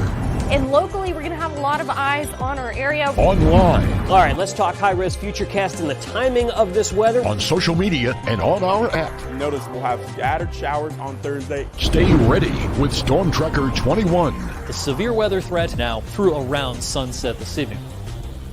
Hi, this is Tommy Clem, owner of WRS Insurance Solutions. WRS Insurance Solutions is a local, independent agency that specializes in life, Medicare, long-term care, and disability products. Call us at 330-953-3722 or visit us at wrsinsuranceSolutions.com to learn more. Good luck to all the student athletes in the Valley. Welcome back to Running Point on ysnlive.com, brought to you by our good friends over at Greenwood Chevrolet in Austintown. I'm Anthony Hartwig alongside Ty Bartell, and we've been joined by, if you missed it earlier in the program, the Baird Brothers Big Dog of the Valley winner from this week on the girls' side, Abby Farber from Poland. And we're going to be joined by head coach now of the Garfield girls basketball team, Aaron Gilbert. Not an off day, Coach, but you're still able to join us. So you don't get the snow day, but still able to pop on Running Point. Yeah, I was kind of looking forward to that after the downpour we got yesterday. It was kind of looking hopeful until we got up this morning and saw that somebody plowed, unfortunately. Oh, that person just storming on everybody. It must be a little bit better up there than it is here, though. Yeah, it sounds like it. Talking to some people out east, it is a little bit worse up that way. So, Coach, just kind of looking at, now a little bit past a midseason review of this team. I just really want to note that it seems like since that tournament game against Fort Fry, you guys have really turned it up as a program, and it seems like everything is clicking. And obviously, nod to you, Coach. You do a great job of coaching the girls to do what they're best at and find what they're best at, too. Just give me your thoughts on the team and how they've grown since that tournament game with Fort Fry, and what have you seen in growth points over the team in the course of the season? Yeah, I mean, we've kind of been a team of streaks this year. It seems like, start out 3-1, then lose 4 in a row, go to 3-5, and now been able to win 7 in a row now to get to 10-5. The Fort Fry game, it was it was one of those games that was very similar to the previous 4 that we had lost, where we had the lead in the fourth quarter and we just kind of ran out of gas. I mean, the Fort Fry game, we had six 6 players because of some COVID issues, and so we just ran out of gas in that game. And that's that was a good team and played really well. But I think it proved to us that we could play well against the good teams. You look at the losses. 6 points to West G, 3 points to Champion, 4 points to Liberty, 1 point to Fort Fry. I think we knew we're there. We're right there. And then to turn around the very next day after that loss and just dominate a Nordonia team that's won quite a few games and pushed Stowe recently. I think that kind of showed the girls, hey, we're okay. I think all of them are starting to get more comfortable in their roles, what's expected of them when they're on the floor, how much time they may be getting on the floor. Whereas earlier in the year, I don't think anybody, including the coaches, I don't think we were really sure of what everybody's roles were. We knew a couple people, but you can't win with a couple people. You got to win with a lot of people. And so now we're getting more minutes out of 7 and 8 players, whereas at the beginning of the year, we were really 5. So I think that really hit right around that Christmas break time with that tournament over at South Range. Coach, since the last time we talked to you, you guys have had a lot of milestones kind of get hit on the team. Sarah Seaman, the 3-point record. Jenna Smith gets to 1,300 for points. You have more and more milestones being broken, it seems like, every night. What does it mean to you that you have this group of players that is starting to really find those milestones and see all the years of hard work pay off? I think, we posted a records board. When I first got here, there really wasn't anything from a record standpoint. And so it took me several years of research, looking back at scorebooks, looking at yearbooks, talking to people, trying to get any little tidbits of information. And then we finally, about 4 years ago, I think we were able to get an actual board put up that I felt comfortable enough with what we had. And, I told people, hey, if you've got something contrary to what's up there, just give me a newspaper clipping. Yeah, I'll change it. I don't care. And, so these kids have kind of grown up looking at those numbers and have said, I would like to be on the board. They don't necessarily know where. I know Sarah, the big thing with her was the 3-point record. I know Jenna, a big milestone for her is trying to get to that 1,500 plateau. But we had some kids who set the bar there for them. The Maddie Geddes who set the 3-point record. The Grayson Rose who set the scoring record.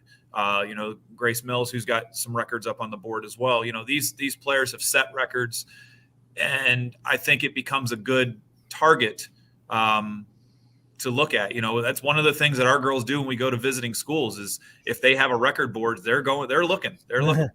How do I compare to what your school's like? And again, maybe ours aren't as prolific as some of these other programs that, have a long tradition like the Polans and like the West Branches. But, it's what we have and it's what our girls are shooting for to, kind of drive them. And it's neat to see them hit that milestone. And then, your question is, who's the next? I get them in 7th grade as a student, and you never imagine that they're going to be, junior, senior year leading the league in this or leading the team in this or leading the area in that. And so it's kind of neat to see that maturation over those years. Coach, you want to look at milestones. You yourself have milestones coming up in your coaching career as far as victories. Just talk to me a little bit about having a majority of these victories come with this Garfield program, what it's meant to you to have such an influential role in all these kids' life and to make them successful over the seasons. Yeah, that, again, going with the records, I kind of, when I started going back and look at the research of the coaching carousel that had been here, I think up until me, the longest coach had been here maybe 8 years. Everything else was 2, 3, maybe a 4-year window. So you can't build anything if you're turning coaches out every 2, 3, 4 years. And so, that's one of the things that kind of pride ourselves in is what we've been able to do in the now 15 years being here. Is I've had tremendous assistant coaches. Now I have, I'm getting old now because I got former players assisting me. Taylor Smith she was on my first team and she's one of my assistants now. I have a former opponent as an assistant, so that's kind of weird too. I played against Andy Cardinal when he was the head coach at Middlefield for a couple of years. Now he's helping me. I've got a person that I coached against coaching our JVs with Madison Hartung. So, it's kind of neat, but you have these people that kind of either A, want to give back to the program, or B, admire what we've been able to do over the years. And they just want to get a taste of, okay, why are you guys as good as you are? What do you do? What's different? I think some people would walk into a practice and be like, you guys win games. Like some of the practices, I'm sure they would walk in and be like, there's no way this team's winning games. But at the same time, I think I've learned over the years, Taylor will tell you, I am not the same coach that I was 15 years ago. Not that my expectations have changed, but just in the delivery. But I also think players have changed over the 15 years. So you can have that expectation, but there's a little more wiggle room than there's been in the past. She'll constantly elbow me and be like, you never would have let us get away with that. And, when you're just coming into a program, you kind of have to stomp your foot and you have to establish that the old way was the old way and it didn't work. And so you got to this is the new way and this is what we're going to do. And now we've gotten to a point where these girls a lot of times are self-motivated. They don't want to be the class that didn't and fill in the blank. They either didn't win the league or didn't get to districts or didn't. So I think that's something I know I learned from my dad when he was coaching football at Columbian, where that was something that he built at Columbian, was each class didn't want to be known as the class that didn't either make the playoffs or win the league. Flipping from him being in football and then me going to basketball from a milestone standpoint, there's no way I could compete with what he's been able to accomplish over the years as a football coach. He's in the High School Hall of Fame, 187 wins. I don't want to be there's no way I could not touch that, but I want to build my program the way he did. I want to do the things that he did, just in a different sport. Coach, I want to follow up to all these milestones that are falling, because, obviously that can lend itself to some individual thinking, but not with your team, because you have 5 players that are averaging over 2 assists per. Mm-hmm. Correct me if I'm wrong, but I think that's correct. Yeah. What does it mean to you as a coach to constantly trying to teach girls every year about the team mentality, that you have these girls that are getting individual accolades, but still finding ways to distribute the ball and getting these assists and playing the team attitude? That's got to mean a lot to you as a coach. Yeah, definitely. I think, it's kind of like, not that we are, but go back to the 90s Bulls. Jordan didn't win a championship without who? And I think that's kind of one of the things, is as great of a player as he was, he had to have a supporting cast. And as great as our players have been, the Grayson Roses, the Grace Mills, now with Jenna, we don't win without a supporting cast, because you're going to double this person. Fine. There's somebody else that's going to be open. Somebody's going to have to pick up the slack. Somebody's going to have to take the opportunity. And I think that's one of the things that as coaches, we've done a really good job at, that I'm kind of most proud of, is we get players to play within themselves. There are times where we have to just kind of say, all right, it's go time. Like, you need to score now because we need points. Grace was amazing at that, where she would just say, you know what, game's getting tight, I got to take over. And she would score the next 4 or 6 points and put everybody at ease. Jenna can do that, but as a post, it's a little bit harder because you can collapse your defense a little bit more. But then you have Sarah, who's like, we're going to pick it up right now. We need to pick up tempo. We need to run this. We need to do that. But I think we really celebrate the extras. Points are points. Points are going to come just based off of situations. But the assists, I'm amazed at, after a game, how many players will ask one of the assists, how many assists I have tonight? How many steals did I have? Not how many points, but how many assists? How many, the other factors, the win factors. And that's just something that, I don't know, it's a special group. But it's been a special group for 10 years that we've been able to do this. So we're doing something. If I knew, I'd write a book and quit teaching and be a millionaire. But there's just something about celebrating that other stuff that they want to do it. And it's just one of those things that's helping us win and be successful, not just this year, but really the past 10 years. Talk about competing in this MVAC conference this season too, and what it's been like for you guys. And I kind of feel like it's the Big Ten, where we just cannibalize each other. I mean, it's just like, everybody talks about the Big Ten being a whatever conference. Well, God, everybody just beats the junk out of each other night in, night out. So then they get to, whether it be in football season or in basketball season, you just everybody's just beating on each other. And that's the one thing is I really feel top to bottom, almost everybody can beat anybody on any given night. You can't have an off night. Even those teams that you kind of are just like, goofy things happen, and it's girls basketball, and you don't know what's going to happen with who's going to be in what type of mood, or who got in a fight with their boyfriend before the game, or who had car trouble, or whatever it may be that puts them in a different mood. But yeah, I mean, I look at our schedule, and I look at this. I've talked to a handful of the coaches. The one thing I will say about this league versus the PTC is coaches are so forthcoming with everything, film, texts. I mean, I've never texted as many conference opponents in my entire coaching career as I have coming into the MVAC. I mean, multiple coaches, multiple texts all the time. And it's never trying to get the inside scoop on anybody. It's just genuine, how things going, what'd you think of this, what'd you think of that, what'd you do here. I mean, it's kind of refreshing, I guess you could say, but at the same time, yeah, it's just a grind, and then for us coming up this next week with now with the rescheduled champion, we're going to go Liberty, Champion, Newton Falls within 5 days of each other, 6 days of each other. It's just you can't breathe.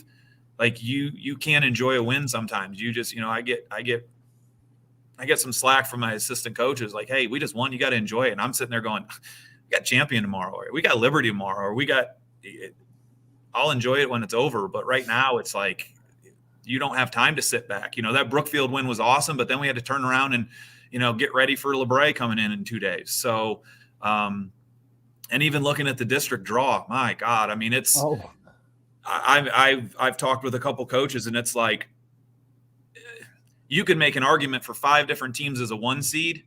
And then, okay, so if you put whoever is 1, 2 through 8 are almost interchangeable. You've got you've got teams coming in with 10, 11 wins, the Rootstowns, the Uniteds, the Waterloos on a roll. I mean, it's just going to be, you're going to play a second round game that could be a district semifinal. That's going to be a sectional championship. I mean, that's how deep it is. I think 15 out of 25 teams have at least 8 wins in that district. Yeah. Last time I looked. And those are the scary teams. The Berkshires of the world, they're sitting at 80-8 because you don't know which team's going to show up. Is it the 8 win or the 8 loss? And so you may say, oh, we're sitting here at, whoever at 14-3, we're playing an 8-8. Good luck. I mean, I learned that years ago. I was 17-3 and drew a 9 and something Ursuline team who beat me by 35. It's like, people pay attention to who they play. So Ursuline at draw was 7-7. Look at who their 7 losses were at that year. It's like, it's going to be an interesting tournament. Those Ursuline teams of the early 2010s were just different. And people would look and be like, oh, they've lost 8 games. Oh, okay. You play that schedule and see how many games you win, So that's I remember that Cobb girl down low in the post that could just do over and under like it was her job. Oh yeah. That was a fun game. So didn't want to deal with that. Don't want to bring up memories, Coach. No, it's all good. It's all good. It's past. we got him in regional semis a couple years ago with Deschanette. So I felt better about that. So, and she's having an amazing career at Pitt, so I feel pretty good. So the fastest Pitt player to get to 700 points, 500 assists, and she's only a junior. Yeah, she was. By the way, insane. Let's go to this Liberty game, which should be insane in itself on Thursday. You guys lost the first time, but I've talked to you. You felt like you had chances to win. You had leads in the fourth quarter. And we've seen a little chink in Liberty's armor a little bit. Brookfield was able to knock them off, open things up for you guys and other teams in the MVAC to kind of get back in this league standings. What do you see out of this Liberty team that makes them so tough, and what kind of challenges do they kind of really impose? Their spurtability, like you may cut it to 4 or 2, and this is what happened to us the last time, but next thing you know, they go on a 4 or 6-0 run, it's back up to 10. They rely on their speed, and they've got scorers. Like, you can get to Watson, you can get to Smith, but then you've got somebody, you've got another player who's going to step into the picture. I think they've grown throughout the year. I think they've gotten contributions from players now that weren't earlier in the year, just like us. And for us, it's a brand new environment. We've never been there, so we don't know what the gym's going to be like. We don't know what the setup's going to be like. That's always kind of an interesting thing, just to be in a new environment like that. I think with the Brookfield game, there were a million fouls called. And I think that kind of, Hook fouled out in that game, and both of Liberty Stars fouled out in that game. So that kind of, I don't know, do we want the same officiating crew? I don't know for that. But, it's one of the things where, they're going to make runs. So you have to hold your composure. You either need to stop those runs by scoring or timeouts or, something to kill the momentum. But they just feed off of pressure. They want to speed you up, make you uncomfortable, make you do things you're not comfortable in doing, make people who aren't comfortable with the ball have the ball, and take away what you do well. And then for you, you don't know who's going to hit the outside shot. Against us, Watson dropped, 20 something, and Smith was, maybe about 8 or 10 or something. Well, this next game, I watched Smith hit 3 threes in that Brookfield game from Steph Curry land. She pulled up just inside half court on one. I'm like, oh my, she didn't even hesitate. So, we got to bring our defense. I think if you can keep the score down, that's benefiting you. If you start playing up in the 60s, like we did this last time, 67, 63, we can score, but I don't want to be up in the 60s and 70s. Like I'd rather play in the 40s because that means we're slowing it down and, trying to grind a little bit. But, we're putting in a couple wrinkles, which I'm sure they are too. Everybody this second time around, you got to have something that they didn't see. I'm sure there's plenty of film out there. At this time of the year, there's no surprises. Like, you know what the other team's going to do. And sometimes it's just, okay, you're 5 against our 5. Who's better? So we'll see how that goes. Coach, we look forward to that game. It'll be on YSN. I almost said ESPN. ESPN would be pretty sweet, actually. It'll be on YSN. Alec Caberna will have the call Thursday night for you, and it should be a really fun time. We look forward to it. Thank you so much for coming on. We definitely appreciate the time and look forward to continued success and talking to you again real soon. Yeah, I appreciate it, guys. Thanks for the coverage. You guys do an amazing job. We love it. Keep it up. Thanks, Coach. Thank you, Coach. Have a good one. Coach Aaron Gilbert of the Garfield Lady G-Men looking ahead to their matchup with Liberty on Thursday. That'll be a really interesting matchup, Ty. Always a fun interview with Coach Gilbert. Last time they played, I think Jenna Smith dropped like 26, which is usually good enough to win a game, but then Demi Foster had like 33 to match it. Yeah, with those three in Liberty, you got Sienna Smith, Demi Watson, Elia Foster. They're all able to score over 15, but then Garfield, on the other hand, has multiple girls that could beat you. Alexa Smith on their end, too, can beat you as well in multiple ways. So this is going to be a great matchup, too. Liberty being home is going to be definitely a big advantage. Kind of upset because of the loss Liberty is. Garfield wants to prove that they can beat them after last time. So this is going to be a fun one, I think. And Sienna Smith, she will absolutely take the shot from anywhere on the floor. And I remember, on the Power Hour after they lost to Brookfield, Donnie Riccatelli was saying, how can you let a girl shoot from that far out? Which is normally true. You don't want your players just jacking up threes. But the difference is Sienna Smith can hit them. She absolutely can. I saw her against Western Reserve knocking down shots from everywhere. And I mean, she pulled up that three from just inside half court and she hit it. So the great thing though what Coach Gilbert does is he'll make everybody's role player. You are going to be the most effective at that role. And and that's why I give him the compliments of just, he does a great job of getting players to be the best at something. And that's you don't even need to be a superstar at basketball. It's if you could hit a baseline jumper, you're going to be the best baseline jumper.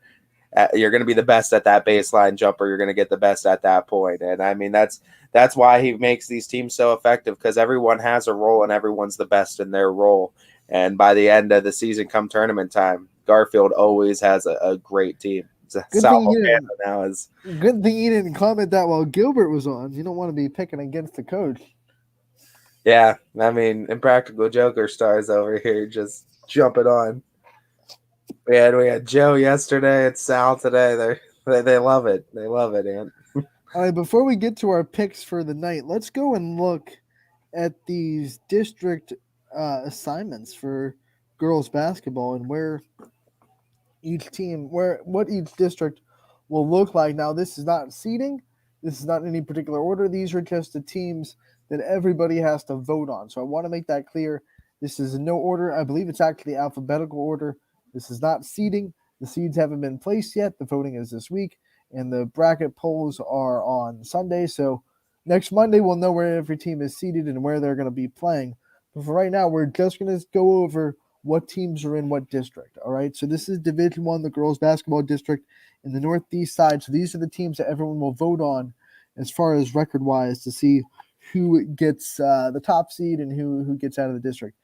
And Akron-Hoban is in there. Aurora, Austintown Fitch, Boardman, Brush, Canfield, Canton-McKinley, Chardon, Cuyahoga Falls. You have Ellett, Euclid, Glen Oak, Greene, Hoover, Howland, Hudson, Jackson, Kenmore Garfield, Uniontown Lake, Lakeside, Louisville, Madison, Marietta, Maslin Perry, Mayfield, Mentor, New Philadelphia. It's ridiculous.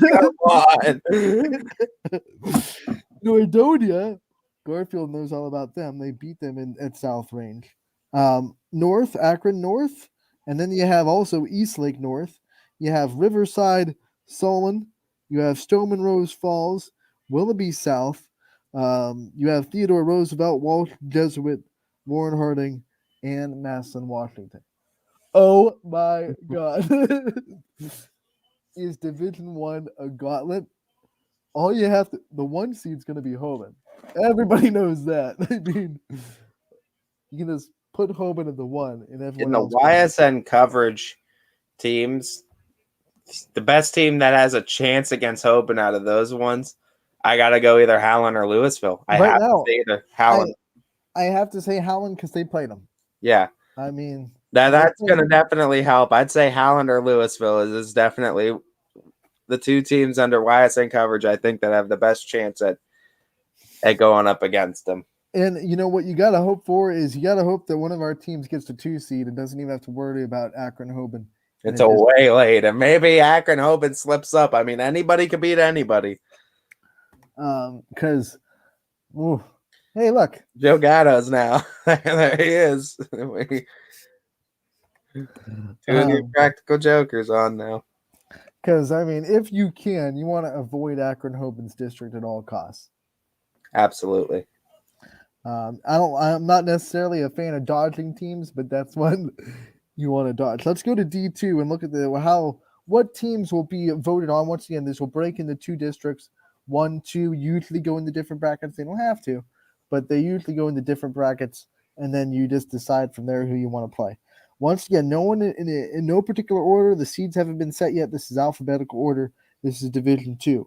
Alliance, Canton South, Cardinal Mooney, Chagrin Falls, Cheney, East, Edgewood, Field, Geneva, Girard, Painesville, Harvey, Hubbard, Jefferson, Kinston, Lake Catholic, Lakeview, Marlington, Niles, Notre Dame Cathedral Latin, Perry Pirates. You have Ravenna, Poland, Salem, Southeast, Streetsboro, Struthers, West Branch, and West Geauga.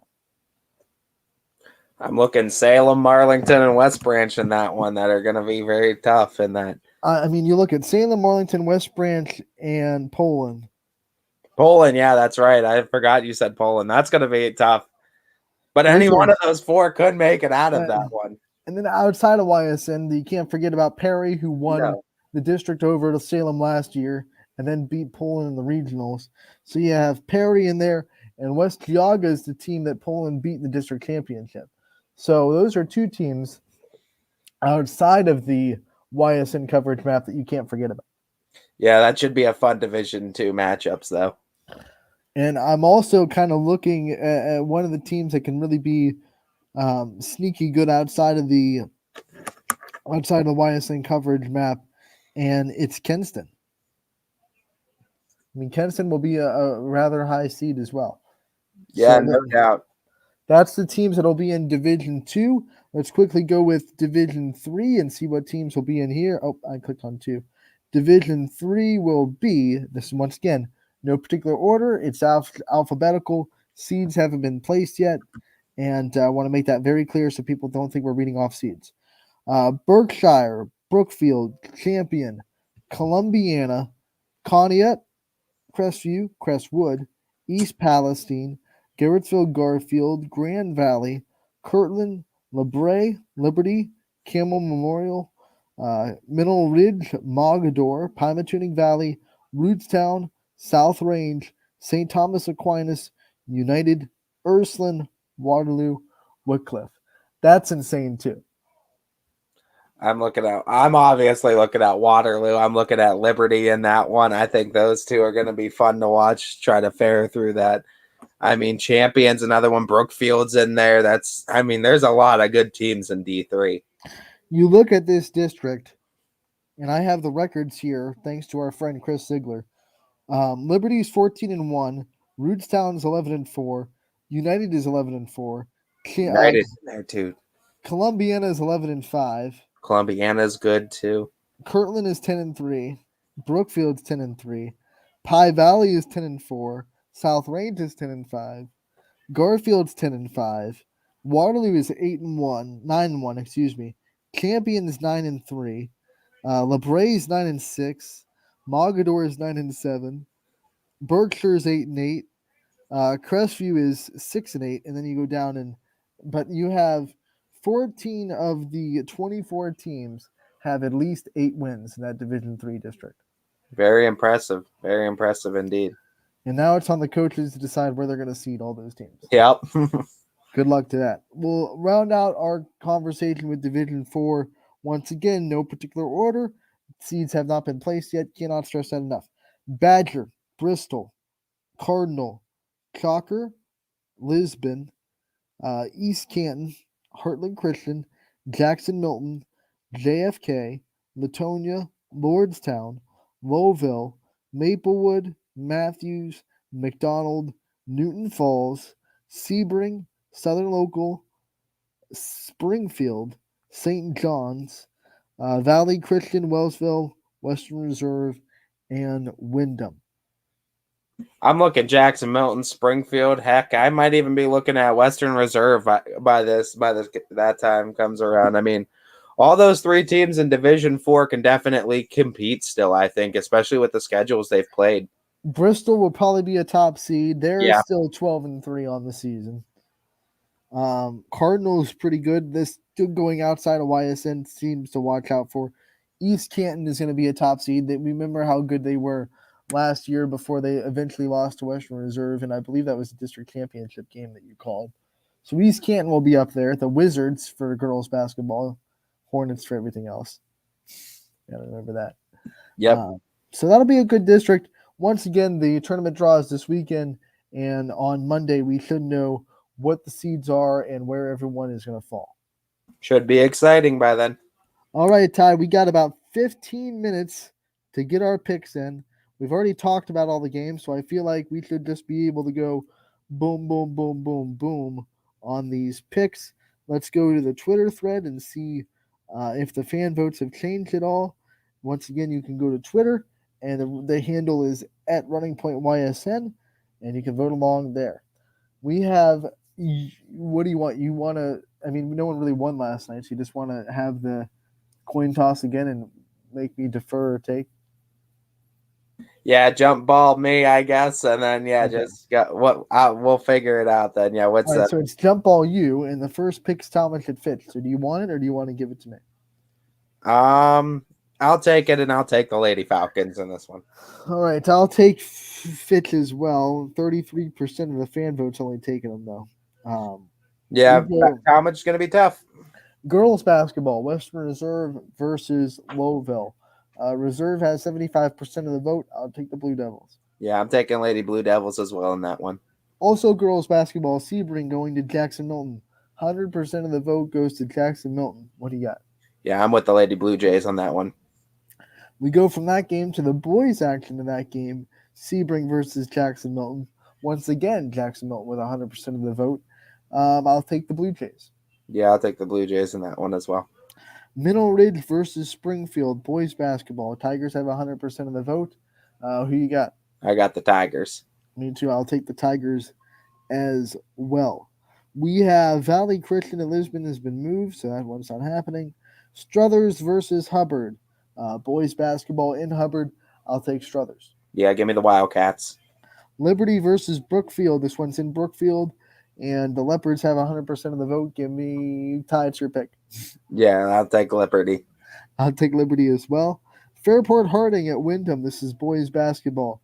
Fairport Harding has 100% of the vote. Ty, my pick, right? My pick. Rock on the banner. Go Wyndham.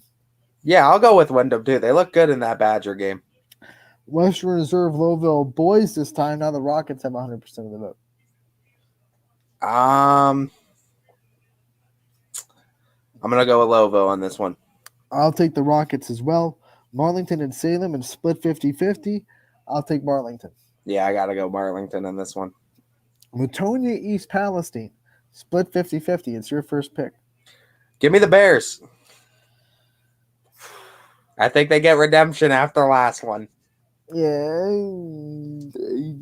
They lost at home. This one's at East Palestine. I know. I think they get redemption.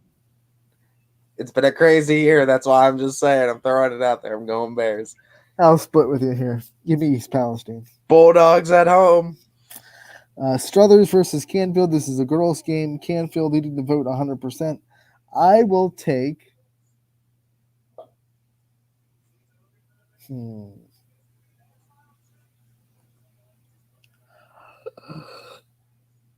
Ow. The cat just decided to climb up my leg. Sorry. I'll take Canfield. Give me Struthers. All right. We'll split there too. Crestview versus Champion. This is boys basketball. Crestview has 100% of the vote. Where are you going?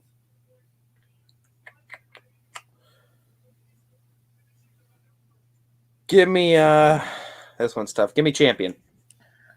Give me Champion as well. Poland versus Niles. I'll take Poland. They have 100% of the vote. Yeah, I'll go Poland. We have Garfield versus Camel. This one split 50-50. This is boys. In Camel, I see no reason to pick against our number one team. And it's your first pick, though. Yeah, I got to go Red Devils on this one. They've been looking real good. I'll go Camel as well. We got Howland at East. The Tigers have 100% of the fan vote. My first pick, I'll take the Tigers. Give me Fat Paw and the old Howland Tigers. Lake Center Christian at West Branch. The Warriors have 100% of the fan vote. Ty, it's your first pick. Yeah, I'm rocking with the banner. Give me the Warriors. Rock that banner all night long. Give me West Branch. McDonald versus Waterloo. 100% of the vote going to McDonald. I think they both teams, I think this would be very competitive. But I think McDonald has too many playmakers. I'm going to go with the Blue Devils. This is the boys' side, correct? Yep. It's at Waterloo, though. At Waterloo. Give me the Sweethearts and the Vikings. Give me Waterloo. Lakeview versus Girard. This is boys basketball. It's in Girard. And the Indians have 100% of the fan vote. Your first pick. Yeah, give me Girard. Give me Girard as well. Lakeview was tempting because 5-8's deceiving. I know they lost to Girard earlier in the year, but we've seen how crazy things have turned around. But all right, let's go with you, Lakeview. I really was, but I gotta go with Girard. Let's go and remind you guys where these games are at and who will be calling your games when they'll tip off. Yada yada yada. Right now, all the games in the polls that we said are still happening. Talmadge at Fitch is confirmed to be happening. Girls basketball, and this is you on the call, 7 o'clock tip. Should be fun. I'm excited. Oh, by the way, we also have to pick Louisville versus Massillon Jackson. I'll take Louisville. Yeah, give me the Lady Leopards. They've been on a roll. This is boys, though. Oh, yeah, that's right. Such a wild night because there's girls and boys basketball. But yeah, give me the Leopards. I think they redeemed themselves after that Arlington game. One more, Ursuline at Warren Harding. Your first pick.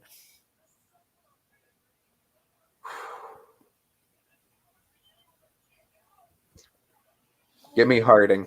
Yeah, I'll take the Raiders as well. I'm not going to split with you on that one since you've already split 3 times today.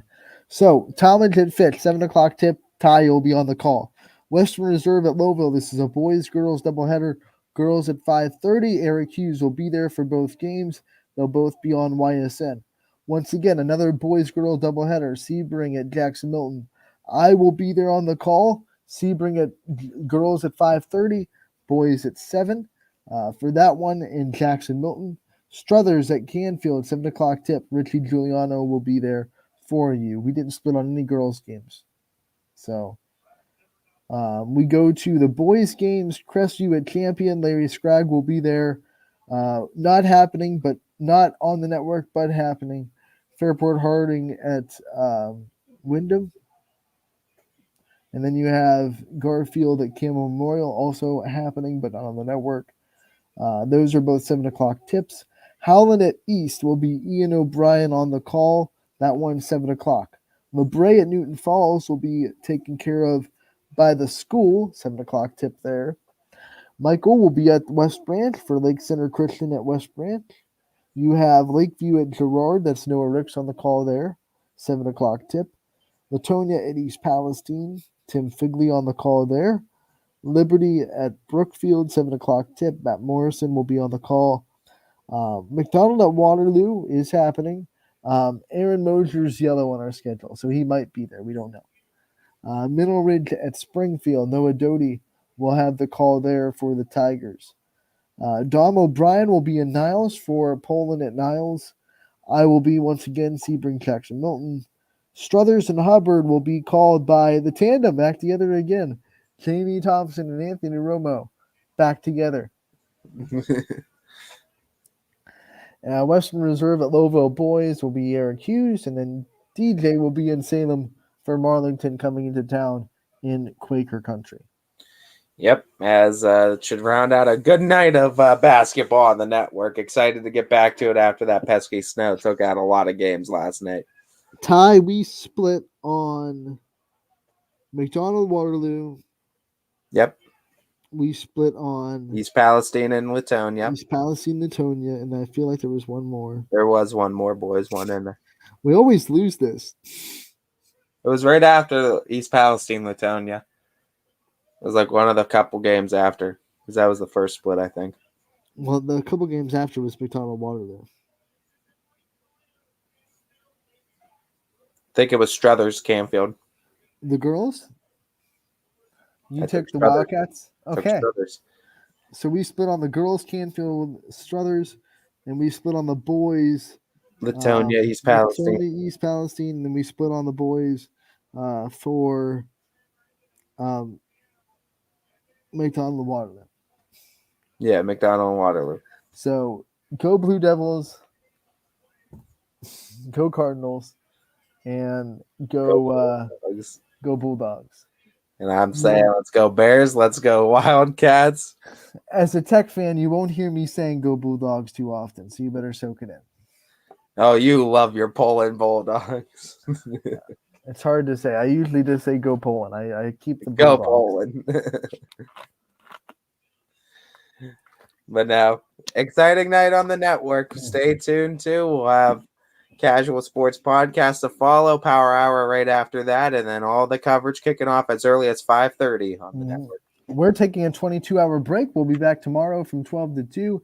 It's Wrestling Wednesdays with Gary Altizer, and we have a lot of fun things planned for you on Wednesday as well. Should still have Scotty Mincher on as normally planned on Wednesdays, so don't miss it. We'll be back tomorrow from 12 to 2, and have a wonderful